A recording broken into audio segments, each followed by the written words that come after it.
Today we have a crazy revenge story against an awful husband. We'll get into that in a bit, but first, why I hated my dad. I was 10 when I noticed that my parents' marriage lacked love. I mean, even though I was little, I could see the silent resentment that my parents had towards each other and how much they tried to avoid doing PDA together. I remember how I asked my mom if it was okay. She never got goodbye kisses from my dad because I'd never seen him do that with her like I'd seen other parents did. In my naive state, I was so nervous and worried that something was genuinely wrong with my parents because they did not kiss in front of me. It took a lot of reassuring from my mom and a little adjustment in their disposition towards each other, especially in my presence, to make me believe not all parents throw kisses around the house, and nothing bad was going on if they didn't do it. I had a friend in the neighborhood who contributed immensely to how I felt about the lack of a lovey-dovey atmosphere around our home.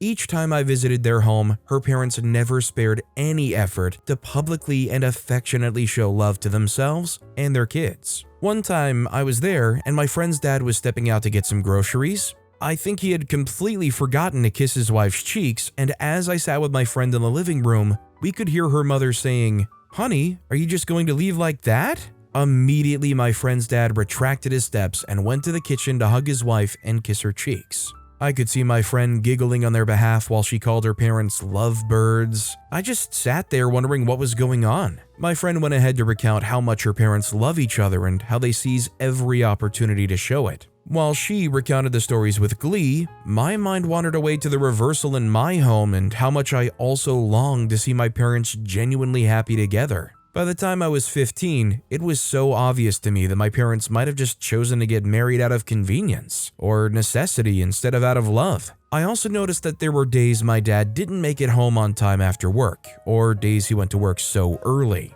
Even though he maintained a particular shift, his movements were mostly unpredictable. One time during Christmas, my mother, my younger brother, and I spent so much time trying to decorate the home in preparation for all the guests we hoped to receive. Like other families, I had genuinely hoped to have a cozy moment with some of my favorite people on earth, my family. Unfortunately, on Christmas Day, my dad wasn't present. He gave an excuse on Christmas Eve that he had some work to take care of. We were sad, but we looked forward to seeing him the next day, only for us to get the rude shock that he wasn't going to be home for Christmas. I can't seem to put into words what I felt, but I could say that it was a myriad of emotions all put together at the same time. Although we hardly felt that family closeness on other Christmases, that was the first time we wouldn't have Dad around for Christmas. Our guests came and went, and I could see the face they gave us when we said Dad was out for work on a holiday such as Christmas. Later that night, I saw my mom curl up at one corner of the house, and I could guess what went on in her mind.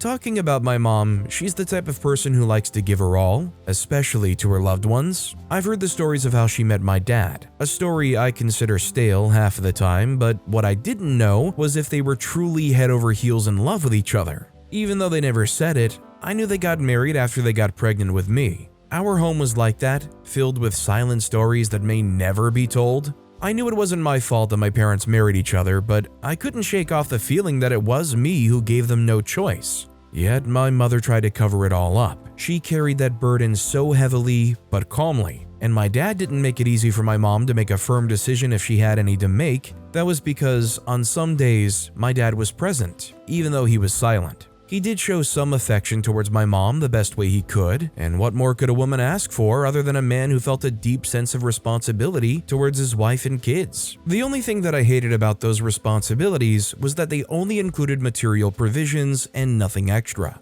Until my father stopped showing up for our material needs, I could see that he gave the best of himself when he did. We appreciated it without a doubt, but the gray sky over our home couldn't seem to disappear, no matter how much we tried to ignore it. We wanted money and we had it in abundance, but I guess what was at the top of our list of needs was love. To be honest, I knew my mom had so much love to express to my dad and every one of us. She tried her best until she could no longer try. She wasn't a happy woman, but I didn't know why she refused to leave despite everything she was going through. I remember a time in my childhood when my mom was bedridden. She could barely sit up to eat by herself, and she couldn't leave the house anywhere at all. It was funny, but the source or even a diagnosis for the sickness couldn't be ascertained. We all hoped so much that she would survive that ordeal in her life. It was hurtful that my mom was that way for a couple of months, but what was more hurtful was how my dad gave so much but cared so little. He wasn't there to help her move her feet when she couldn't, nor did he spend more than 10 minutes sitting with her by her bedside all through the whole ordeal. At first, we gave excuses for his behavior because we felt he was a person who couldn't express his emotions. But when my mom got worse at some point, I knew that it wasn't the best time to excuse anyone who wasn't by her bedside. My dad was one of those people who I couldn't excuse no matter how much I tried. After my mother got better, it was so difficult for anyone in our home to pretend that we were still sticking together out of love, not even my mom. That was the beginning of the end in our home, because I could see that we were all tired of waiting to receive the love we all deserved from the number one person in our home. One day, I heard my dad and my mom arguing intensely in their closet. This was the first time I would hear my mom speak in such an exasperating manner. Out of curiosity, I moved closer to their part of the room because I needed as many details as possible. I had expected their subject of argument to be anything other than cheating. I didn't know why, but I began to sweat profusely all over my body. My mom had endured a loveless marriage, and I couldn't believe she had more suffering to endure. As soon as I heard my dad's footstep, I moved away from the corner I'd hidden so I wouldn't get caught. Later, I walked up to my mom because I was determined not to pretend that I didn't hear a thing. And I could say that I was tired of playing along with the situations I was long tired of. I told her I knew she argued with my dad, but I was shocked to see my mom burst into tears. So many tears trickled down her cheeks that I felt she had more going on than I knew of. That was the day my mom let out everything she had hoarded for so many years. The pain she had endured and how much she had tried to show my dad how to love her. She stayed so long believing that everything would turn out well eventually, only to find out that my dad had been going with their mutual friend, whom he had denied having any feelings for during their early days together. I consoled my mom, even though I was struggling so much to contain the pain and resentment I felt towards my dad. After that hearty talk with my mom, I decided to find out if my dad was indeed cold and loveless, or if he just gave out all the love to another woman all those years. I let my curiosity take over when I decided to trail my dad on his way to work. His workplace was within range and he could choose to walk there or drive his car to work. Thankfully, he chose to walk it that day. I had followed him because I knew that he had his off day, but he still chose to go to work. I was curious. Everything was going well until he took another route that didn't lead to his workplace. I noticed that my heart began to pant faster because I didn't plan to board a bus, which I had to do because I needed to find out where my dad was going. As I hopped down from the bus that conveyed both of us, I wondered if I was even doing the right thing. For a split second, I wondered what it would be like to find out I'd taken all those risks for nothing. As I'd walked behind my father in a zigzag manner, I kept taking alternating different walkways to avoid being caught. I was lost in my thoughts when I saw my dad take another route. My heart skipped because I didn't know what to expect or what I would do if I found out that he was going to board another bus. I wasn't mentally ready to take such a risk again. As I reduced my pace, I saw my dad walk over a pedestrian bridge right into a restaurant. As he walked briskly, I saw him reduce his pace all of a sudden. I didn't know what to expect, so I stayed several feet away. Thankfully, I kept my gaze fixed in my dad's direction, where I was met with the greatest shock of my life. I saw a blonde, average-height lady walk briskly out of the restaurant into my father's waiting and eager arms. And no, that wasn't my mom. I watched my dad cover this woman in his arms as he gave her a passionate kiss. I could see that the kiss was passionate when he spun her. I knew I got what I'd risked my life for, but I was surprised at the rage and venom I saw myself emitting. We had waited all our lives to see my dad in such a mood with my mom, but it never happened. I think I've never really liked my dad, and it took me that moment to accept it. My mother, my brother, and I left my dad to that woman he chose over us, and I personally made sure we never looked back. So the revenge was leaving a cheater? I don't want to be rude, but it almost seems like he was kind of angling for such a thing to happen with the way he was acting. Couldn't even show up to his family's Christmas? This deadbeat was probably thrilled that OP and the rest of the family left him behind. Our next story is how I dealt with my evil neighbor who made life a living heck. Hi guys, my name is Ben and this is my pro-revenge story. As a 20-year-old university student, moving into my first condo was thrilling. My parents and I decided it was smarter to invest in a property rather than rent, and we found a charming, affordable condo in a small Canadian city for just $52,000. The idea of having a place to call my own, especially at such a young age, filled me with excitement and pride. The day I moved in, I could hardly contain my enthusiasm. My parents helped me settle in, and we all agreed that this was the best decision we could have made. I'd lived with them my whole life, and I was just happy to be starting my own life, one that I was sure would give me experiences to last a lifetime. The condo building was quaint, with just 24 units split into 2 halves. Most of my neighbors were over 65, which made me the youngest resident by far. Despite the age gap, I was determined to be a good neighbor. I kept to myself, avoided loud parties, and offered to help my neighbors with groceries or heavy lifting. It didn't take long to feel at home among the retirees. However, there was one exception. Linda, my 70-year-old neighbor. She lived just opposite my apartment. Linda was a petite woman, but her presence was anything but small. From the moment I moved in, I sensed that she would be a challenge. Little did I know just how much of an impact she would have on my life. The trouble with Linda began early on. Every Sunday at 5 a.m., she blasted gospel music at maximum volume, turning my peaceful mornings into a weekly torment. The first time it happened, I thought it was a one-time occurrence, but when it happened again the following Sunday, I realized it was her routine. I decided to address the issue diplomatically. One afternoon, I knocked on her door and politely asked if she could lower the volume, explaining how the noise disrupted my sleep. Linda responded with a curt nod and shut the door in my face. The following Sunday, the music seemed even louder. Linda's inconsiderate behaviors didn't stop at the music. She often left her trash bags outside her doors for days, attracting pests. She also made loud phone calls late at night, her voice echoing through the thin walls. Each time I attempted to address these issues, she dismissed my concerns, or retaliated by being even more disruptive. It became clear that she had no intention of being a considerate neighbor. Things took a darker turn when Linda falsely accused me of breaking into her car. I returned home one evening to find a police officer waiting for me. Linda claimed she had seen me break into her car and steal items. Fortunately, I had a solid alibi. I was out of the country on an internship during the alleged break-in. Despite this, the accusation left me shaken and wary. Linda's false accusations didn't stop there. She repeatedly complained to the condo board about imagined infractions, noise violations, littering, and even claiming I was dealing drugs. Each complaint increased my stress, making my home feel like a battleground.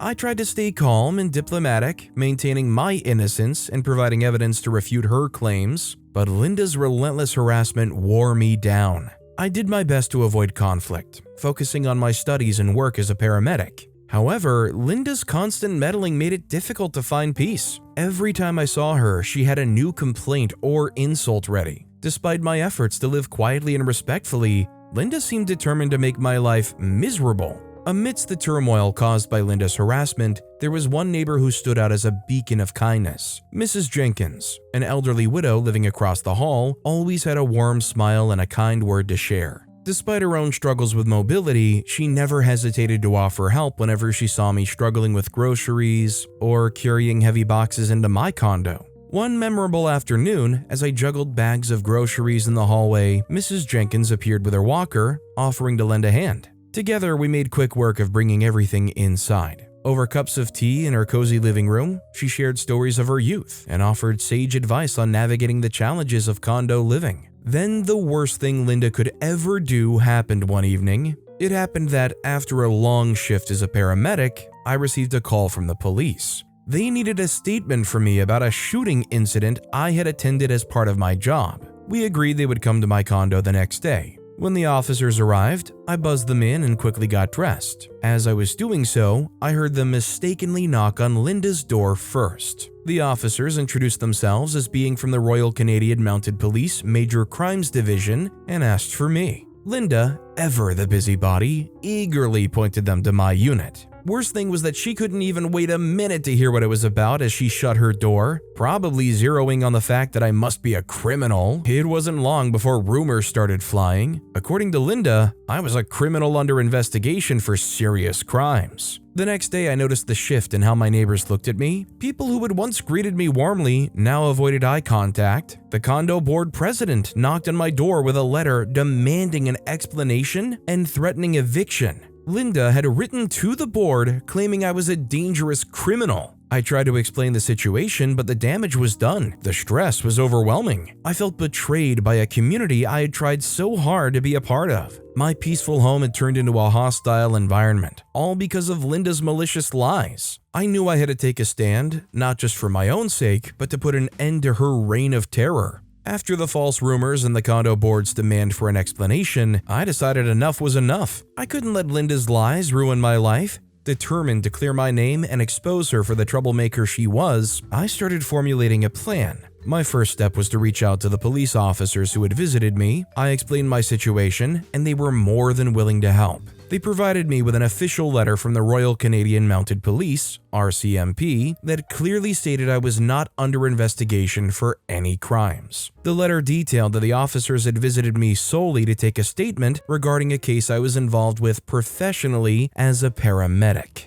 Armed with this crucial piece of evidence, I felt a surge of confidence. But I knew I needed more to dismantle Linda's credibility and protect myself from future harassment. Next, I gathered documentation of all the false accusations Linda had made against me over the years. I meticulously collected emails, written complaints, and any other records that showcased her relentless harassment. This included the false reports of me breaking into her car, along with the evidence that proved I was out of the country at the time. I also made a note of every instance where she had disrupted my peace with her early morning gospel music and other inconsiderate behaviors. To ensure my case was airtight, I consulted with a lawyer. I explained the entire situation, and together, we organized my evidence into a comprehensive presentation. The lawyer advised me on how to address the condo board and highlighted the legal implications of Linda's actions. Not just for her, but potentially for the board as well. They had allowed her to misuse their authority to harass me. With the official RCMP letter, the compiled evidence, and my lawyer's guidance,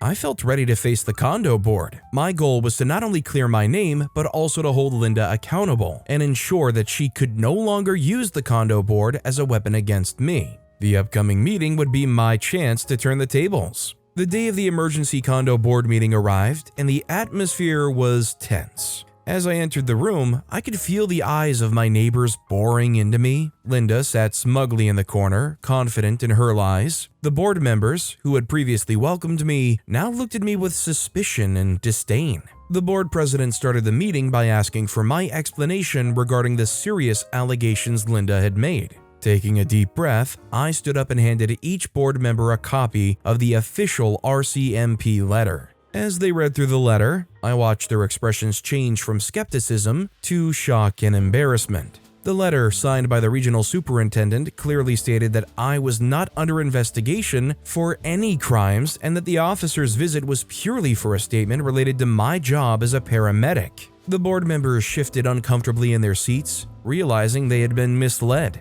With the RCMP letter making a significant impact, I seized the moment to deliver my speech. I detailed the years of harassment I had endured from Linda, starting with her early morning gospel music, followed by her false accusations and constant complaints. I highlighted the false report of me breaking into her car, and how it had been proven that I was out of the country at the time. I pointed out how Linda had repeatedly used the condo board as a tool to harass me, filing baseless complaints and spreading malicious rumors. Then, I hinted at the legal action I was considering. I informed the board that, on the advice of my lawyer, I was exploring the possibility of suing not just Linda, but the entire condo board for enabling her harassment. I made it clear that by ignoring my previous complaints and failing to address Linda's behavior, they had made themselves complicit. The room fell silent as the weight of my words sank in. The board president, looking pale, quickly called for a recess. When they returned, they announced that Linda was being removed from the board effective immediately. She was also given a formal warning about her conduct with the threat of eviction if her behavior continued.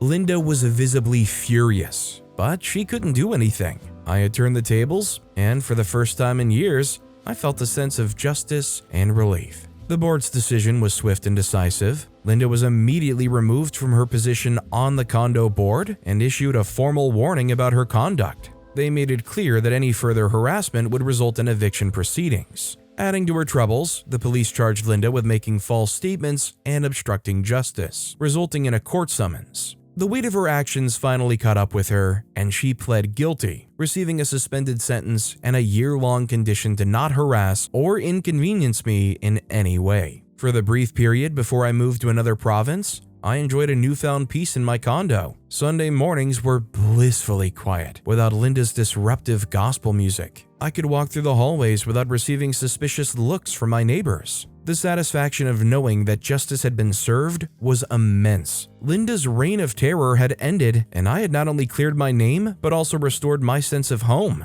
Moving away felt like closing a tumultuous chapter, and I was left with the reassurance that I had stood up for myself and won. Though I sincerely hope Linda finds some semblance of peace in her life, I couldn't care less about her future. The weight of her actions no longer burdens me. I've moved on, leaving the bitterness and conflict behind. My focus is now on the bright future, filled with opportunities and the promise of a life free from unwarranted hostility. Honestly, I just think it's crazy that this kept going on after she was exposed, filing some ridiculous car tampering police report when OP wasn't even in the country. I feel like even some very narcissistic people would have some level of shame and stop when they fall on their face so flatly. Our next story is, my husband is against me going to work after being a housewife for 6 years. Seth, 35-year-old male, and I, 32-year-old female, met officially at a frat house party. It wasn't that I didn't know him. I knew him, he was friends with a couple of my course mates, but I didn't associate with him. I knew him as the poor guy who worked 4 jobs and had no time for himself, always looking disheveled and out of place, and it wasn't that I was judging, I just never knew how bad he had it till we met and talked at the frat house. If someone had told me we would end up getting married, I would have laughed and walked out. We dated for a while and we both sucked at it. We were too busy for each other. I was a third-year engineering student while he was in his 5th year as a computer science major. He was quite stubborn and I was very persistent. We both didn't want to admit how bad we were for each other at the time, but those around us could see it. It was so bad our friends had to stage an intervention to get us to break up. Fast forward to 5 years later, I was at a conference in Vermont where we both bumped into each other. Seth looked different, more matured and handsome. We both looked lost and decided to keep each other company. I had no idea he soft-launched a new software that got people talking, so you can imagine my surprise when I saw my ex-boyfriend on the stage speaking with such a level of intellect and intelligence. We both had a lot to catch up on after the conference. The truth was, at the time, I wasn't even doing really well. I had just quit my job and the conference was a gift from a coworker and friend who was initially supposed to go but was busy. I saw it as a means to get out of the city for a while and recuperate and decided to go in his stead. Seth and I spent the whole weekend talking about his recent software development and briefly touched on so many other topics.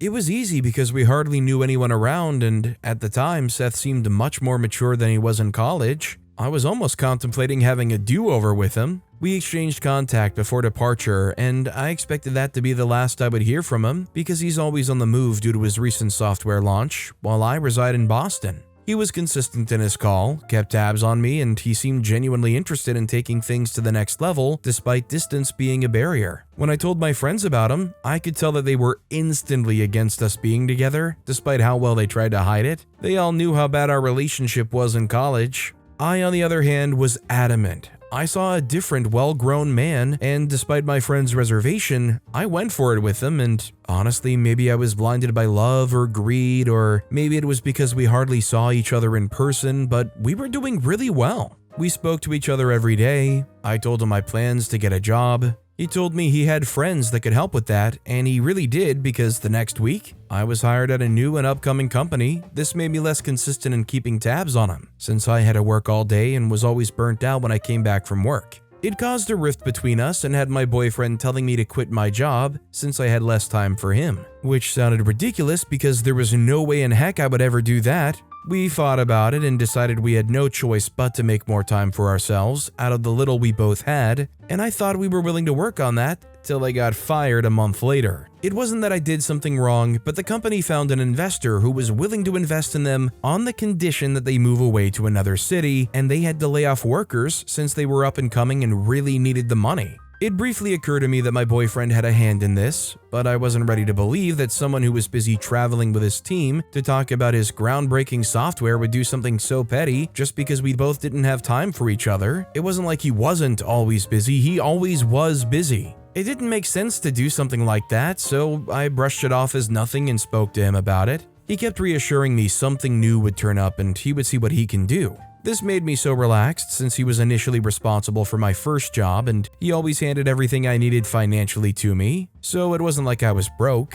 I became so comfortable with my doing nothing that when Seth came over and proposed, it felt like the most exciting thing in my life then, and I said yes, without hesitation. We had a small wedding due to his very busy schedule where we invited family and friends, and it was nice. My mom was so happy to see me with someone I loved since it had always been me and her. My dad died when I was little, so it was always her basically providing for me. And Seth's parents were amazing, the absolute best. I remember thinking I couldn't be more lucky. Not too long after my wedding, I found out I was pregnant with my first child. It wasn't how I planned things. I was supposed to be working and having a life in and outside work, so I wasn't so excited about it, but my mom was thrilled. She felt I wasn't being grateful enough. I had a husband who supported me in my needs, and a child was on the way, so what more could I ask for, she would tell me. But that wasn't how I saw things. I felt like I was trapped in the same constant cycle of doing the same thing over and over again, while my husband gets to go wherever he wants and do what he loves before coming back home. My husband was moving less and was more in the city because of his wedding, but I knew that would soon be over and he would be back to his usual routine. Time kept going by, and before I knew it, I had my first set of twins. By now, my hands were full because my babies needed my attention and I was always there to give it. I loved being a mom. I loved that my babies always needed my attention. I loved caring for them, and my mom was always there to help out, so that wasn't so bad. What I wasn't expecting was to be pregnant with another set of twins 3 years later after having my first set of twins. I had to adjust my expectations for my husband since he was hardly ever around, but he always made sure we were financially okay. And my mom was always there to help me out while I was pregnant. And I didn't realize just how much work it was to take care of 4 kids till my mom traveled on vacation with her friend. I was a mess, almost lost my mind trying to do everything at once. I once had a breakdown while my kids were throwing their usual tantrum and my babies were crying in the other room, and it was at that moment I knew I wouldn't be able to work if I do not find someone to help me out. I made a plan in my head to drop the notion of work till my babies were about 3, and my first twins were 6. I could get them to stay with my mom after school since she lives close by and takes them back, or I could just hire a nanny by then. The only issue I had was with my husband. Anytime I spoke to him about work, he just brushed it off like it was nothing and I was going through a phase. Once, he said I needed to properly adjust to being a mother, like he was properly performing his role as a father. There were times I think he uses his work as an excuse to remove himself from the responsibility, and just sends money because that was all he had to offer, but I couldn't confront him because as mom constantly reminded me, I was lucky and shouldn't ruin a good thing by being a brat. Before my kids turned 6, I had applied to firms and companies and had been getting better offers than I thought. By now, it was obvious my husband wasn't going to give me his support, so I stopped telling him of my plans and did it. I went for an interview and was waiting for an update when my husband returned from one of his long work trips. By now, we'd hardly even said a word to each other. I realized how little I knew my husband. He was hardly ever around. We never got to speak as much or even relate with each other. What I wasn't expecting to see was him having a meeting with my former boss, who I once worked with for a short while. My husband didn't even bother to hide the fact that he had sabotaged me at the firm because he invited my former boss into our home and was talking business with him like he was trying to send a message that I was too powerless to do anything against him, and in truth I was. I didn't realize just how dependent I was until I saw how little authority and respect my husband had for me in our marriage. I, of course, asked my former boss, who had a guilty look on his face upon seeing me, when they began working together, and he told me the truth, that he was asked by my husband to fire me or he would lose my husband as potential investor, and he did choose the first. A few weeks later after this incident, I got a job and decided I'd had enough of my husband's BS and told him things were going to change since I'd gotten a new job, and either he gets in line with the changes or he finds his way out. He was angry. He yelled and screamed and told Mom I was being unreasonable for wanting to work while I had kids to take care of, and my response was for him to take some time off work so he can get to know his kids. This immediately shut my mom up. She knew I was right about how little my husband knew when it came to his family,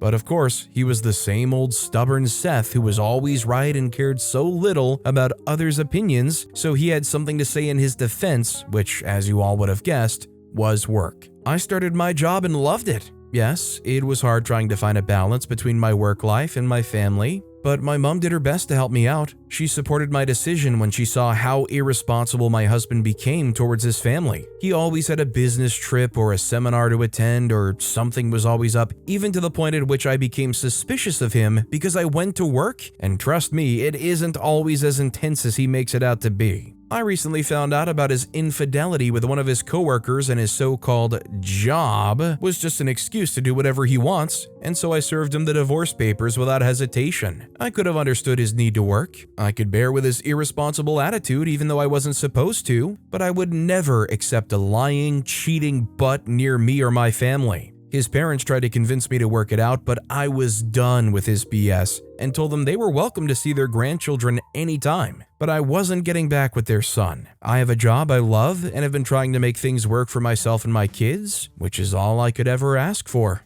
Well, at least in a situation like this, if it goes to some kind of court-ordered custody, it probably would be pretty easy for OP to get majority of the shared time if they even have to share, considering the testimony that the father hasn't even really been in their kids' lives at all, and he's well off, so there's probably not going to be any issue with child support. If OP isn't doing that, I would ask, why not? Don't let pride stop you from getting your kids that help. But with that being said, that's all the time we have for today. Now, if you want to hear another absolutely crazy revenge story, check out that video on the left. Or if you missed my latest video, check out that video on the right. That said, I'll see you all next time with some more stories.